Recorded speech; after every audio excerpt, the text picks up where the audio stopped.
I watched in disbelief as the security guard's hand gripped my arm, ready to escort me out of the most exclusive charity gala in the city. The crystal chandeliers above cast shadows across hundreds of wealthy faces, all staring at me like I was some kind of criminal. But what they didn't know was that in exactly 3 minutes, the man who owned this entire building would walk through those doors and change everything. This is my story. Before we jump back in, tell us where you're tuning in from, and if this story touches you, make sure you're subscribed, because tomorrow I've saved something extra special for you. My name is Sarah, and 6 months ago I was living a completely different life. Not the life of luxury you might imagine, but something far more complex and hidden. You see, when you're married to one of the world's most private billionaires, anonymity becomes your closest companion. Chen wasn't just wealthy. He was the kind of wealthy that required bulletproof cars and secret identities. Our marriage had been kept so private that even our closest friends didn't know we were together. It started as a protection mechanism. Marcus had built his empire in tech security, creating systems that protected governments and corporations from cyber attacks. His work made him enemies, powerful ones, who would stop at nothing to get to him. So we made a choice that seemed logical at the time. We would live separate public lives while building our private world together. I continued working as a social worker in downtown shelters, while he maintained his public image as an eligible bachelor. It was supposed to be temporary, just until the threats subsided. But temporary had stretched into 2 years, and I was starting to feel like a ghost in my own life. The woman who shared his bed, his dreams and his fears but couldn't share his world. Tonight was supposed to be different. Marcus had promised that after this charity gala, one of the biggest events of the year, we would finally go public with our relationship. He would announce our marriage, and I could stop pretending to be someone I wasn't. The Grandview Hotel ballroom was transformed into something out of a fairy tale. Thousands of white roses cascaded from the ceiling, and ice sculptures sparkled under the warm glow of chandeliers.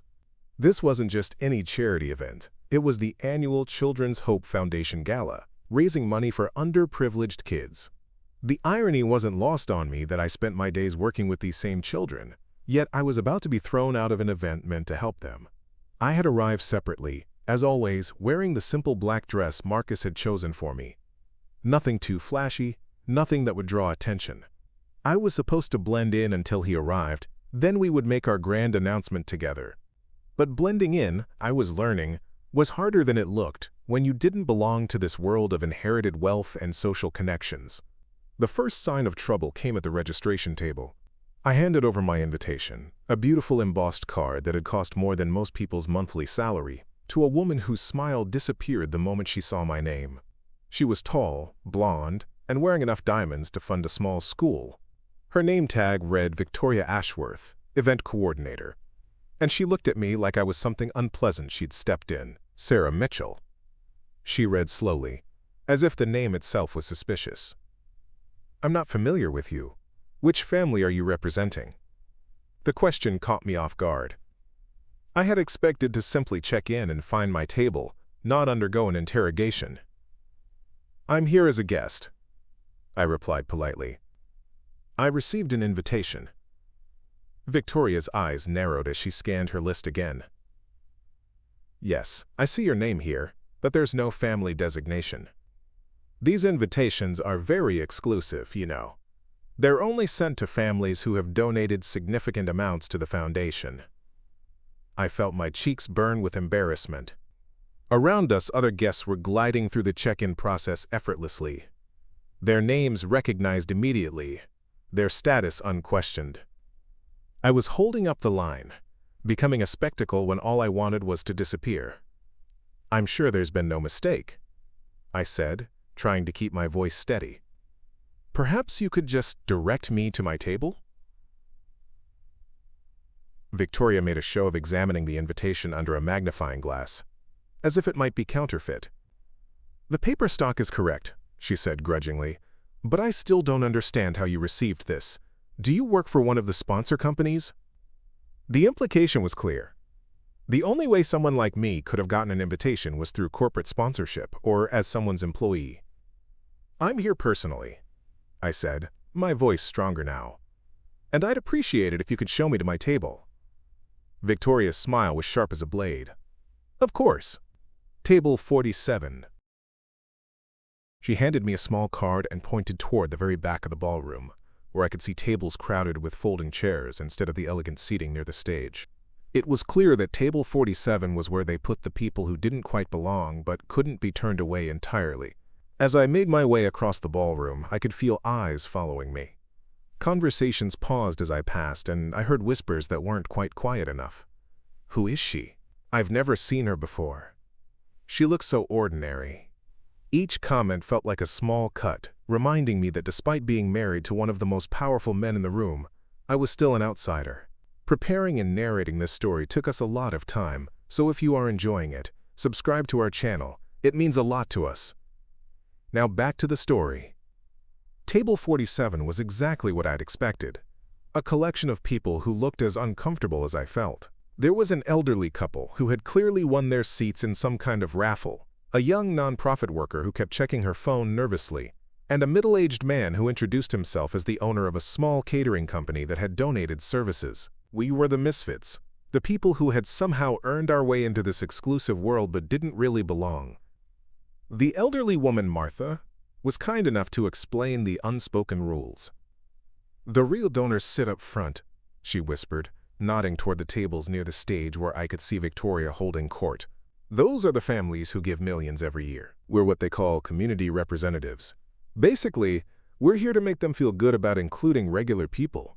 I spent the next hour watching a world I should have been part of but felt completely excluded from. The auction began, with items that cost more than most people's yearly salaries. A week in Tuscany went for $50,000. A private dinner with a celebrity chef sold for $30,000. Each bid was accompanied by polite applause, and the kind of casual attitude that comes from having more money than you know what to do with. But it was when the Children's Scholarship Fund came up for auction that I felt compelled to act. The auctioneer was describing the need for educational support for kids in the downtown shelters, kids I worked with every day, kids whose faces I knew, whose dreams I'd heard about during late-night conversations in institutional hallways. The bidding started at $10,000 and quickly rose, but I could see it was going to fall short of what was really needed. Without thinking, I raised my hand. $25,000. I called out. The ballroom fell silent. Heads turned toward the back, toward Table 47, toward me. I had just made a bid that was larger than anything else that evening, and I had done it from the table of misfits. Victoria's face had gone pale, and I could see her frantically checking her papers, probably trying to figure out how someone at Table 47 could afford such a bid. The auctioneer, clearly surprised, called out, "$25,000 to the lady in black at Table 47. Do I hear 30? But no one else bid. The room remained silent, all eyes on me, and I realized I had just painted a target on myself. When the gavel came down, confirming my winning bid, the polite applause was noticeably muted. That's when Victoria decided to take action. I watched her whisper urgently to a security guard, a large man in a black suit who nodded and began making his way toward my table. My heart started racing as I realized what was happening. She was going to have me removed, probably on the grounds that I couldn't possibly afford the bid I'd just made. The security guard arrived at my table with the kind of smile that wasn't really a smile at all. "Ma'am, I'm going to need you to come with me," he said quietly, but loud enough for nearby tables to hear. "There seems to be some confusion about your invitation." The conversations around us stopped completely. Everyone was staring now, watching what they assumed would be the removal of someone who had tried to crash their exclusive party. "I don't understand," I said, though I understood perfectly.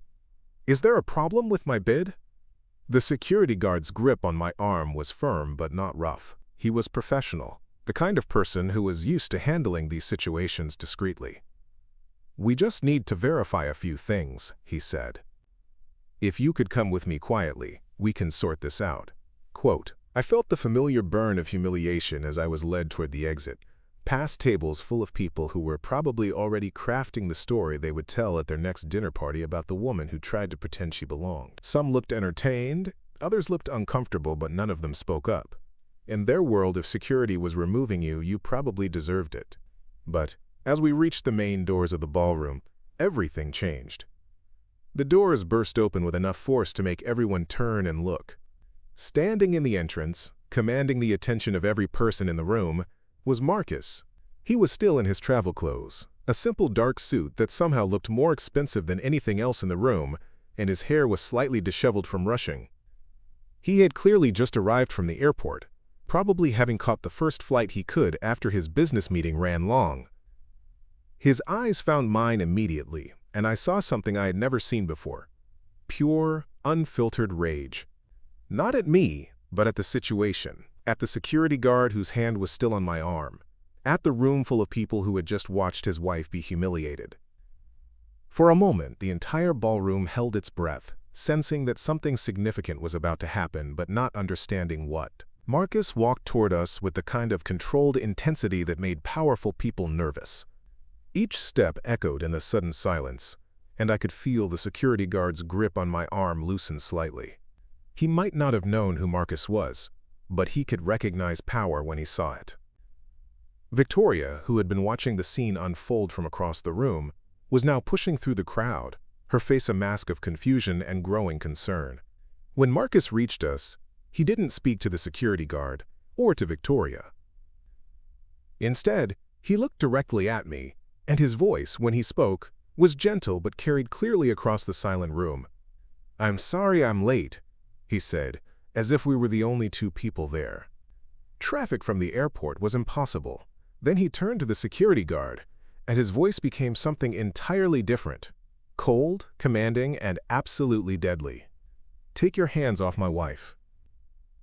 The security guard's hand dropped from my arm so fast you would have thought I was on fire. The entire ballroom seemed to freeze in that moment. 300 of the city's most influential people suddenly understanding that they had just witnessed something extraordinary. My husband, the man whose identity I had kept secret for 2 years, had just claimed me in front of everyone who mattered. Marcus stepped closer to me, his presence radiating the kind of quiet authority that made billionaires and politicians take notice. "Are you hurt?" he asked softly, his eyes scanning my face for any sign of distress. The tenderness in his voice was a stark contrast to the steel I had heard moments before. When I shook my head, he turned his attention to Victoria, who was now standing frozen beside us, her face cycling through confusion, recognition, and dawning horror. "I believe there's been a misunderstanding," Marcus said, his voice carrying across the silent room. "My wife was invited here tonight as my guest, and instead of being treated with the respect she deserves, she's been humiliated by your staff." Victoria's mouth opened and closed like a fish out of water.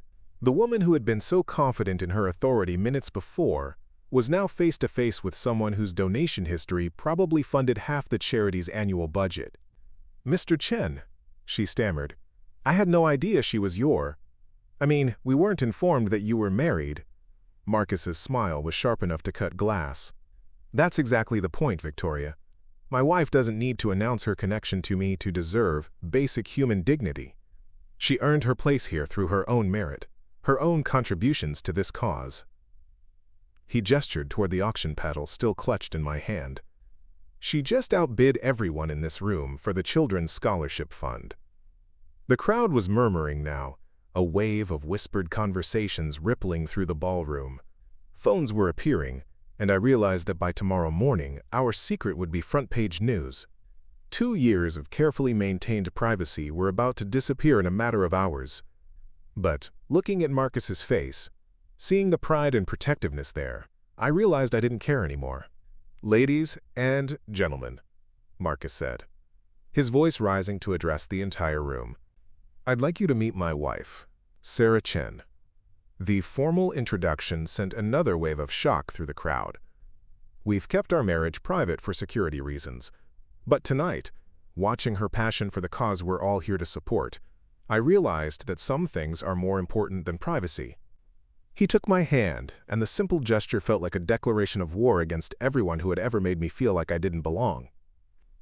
Sarah has spent the last 5 years working in downtown shelters, directly with the children this foundation supports. She knows their names, their stories, their dreams. While many of us write checks from a distance, she shows up every day to make a real difference in their lives. Victoria was backing away now, probably calculating how badly she had just damaged her career. The security guard had disappeared entirely, melting into the crowd like he had never existed. But Marcus wasn't finished. He was transforming what could have been a moment of embarrassment into something powerful, something that would change how everyone in this room viewed both of us. My wife bid $25,000 tonight not because she wanted recognition, but because she knows exactly how that money will be used, he continued. She knows that it will send 3 kids to college who might not have had that chance otherwise. She knows their faces, their stories, their potential. The room was completely silent now, hanging on every word. That's the kind of person she is. That's the kind of person I'm proud to call my wife. The applause started slowly, just a few people near the front, but it grew until the entire ballroom was clapping. But this wasn't the polite, obligatory applause I had heard all evening. This was genuine appreciation, respect, and perhaps a little shame from people who realized they had misjudged me. I felt tears threatening, but they weren't tears of humiliation anymore. They were tears of relief, of finally being seen for who I really was. Marcus squeezed my hand and leaned closer to whisper in my ear, "I'm sorry it took me so long to get here. I'm sorry you had to face this alone." His voice was full of regret, and I realized that he was carrying his own guilt about our secret life. "I should have announced our marriage months ago. I should have protected you from this." "You're here now," I whispered back. "That's what matters." And it was true. Standing there in front of everyone who had dismissed me, claiming my place not just as his wife but as someone worthy of respect in my own right, I felt stronger than I had in years. The woman who had been hiding in the shadows was finally stepping into the light. The evening transformed after that. People who had barely acknowledged my existence were suddenly eager to meet me, to hear about my work, to understand the woman who had captured Marcus Chen's heart.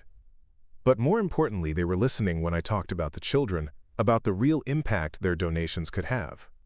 The conversation shifted from social pleasantries to meaningful discussion about how wealth could create genuine change. Dr. Elizabeth Morrison, the foundation's director, approached us during dinner with tears in her eyes.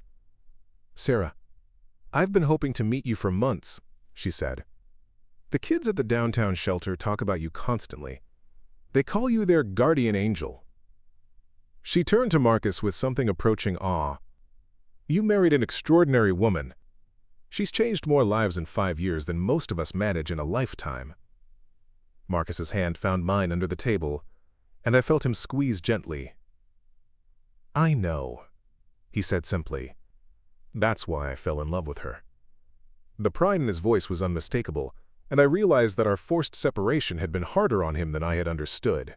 He had been carrying the burden of hiding the person who meant the most to him, unable to share his pride in my work or his love for who I was.